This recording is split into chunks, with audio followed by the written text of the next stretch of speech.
पगली, हम तेरे प्यार में भी जिया और मुआ करेंगे, गम बर्दाश्त नहीं होगा। बिहार में तो शराब बंद हो गया, पर गांजा भी पिया करेंगे। खुदा की कसम, यदि मैं मर भी गया, तेरे मोबाइल पे उस जमराज के मोबाइल से आई लव यू का मैसेज फटाफट दिया करेंगे। अरे रिया, जियो इतना कि मरना मुश्किल हो जाए, जियो इतना कि मरना मुश्किल हो जाए, हंसो इतना कि रोना मुश्किल हो जाए।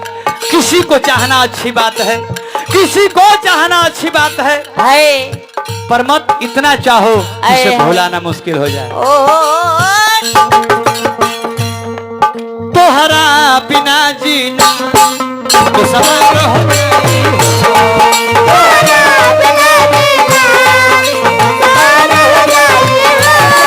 तोहरा बिना जीना तो सवाल हो गई हो।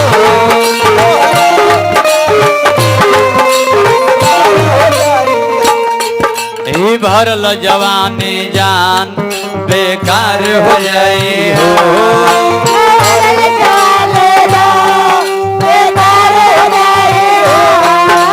भरल जवानी जान बेकार हो जाई हो।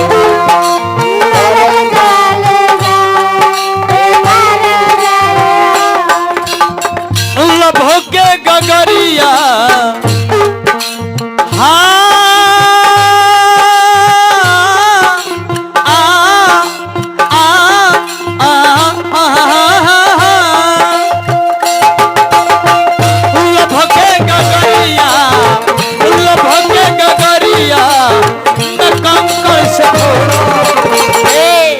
लव के गगरी के एगो ढीकरा से मत फोड़ो।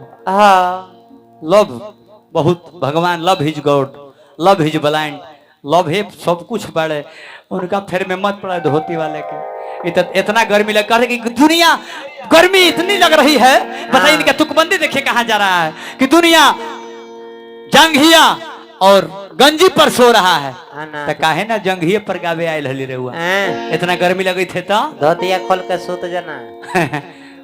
ऐसा का ब्यास हमने देख लिया धरती पर, और इज्जत अभी तक करते विशेष नहीं बोले कि हम फिर लड़का तो लभ के गगरिया, लभ के गगरिया काम कर सफोड़ा अब आ जाया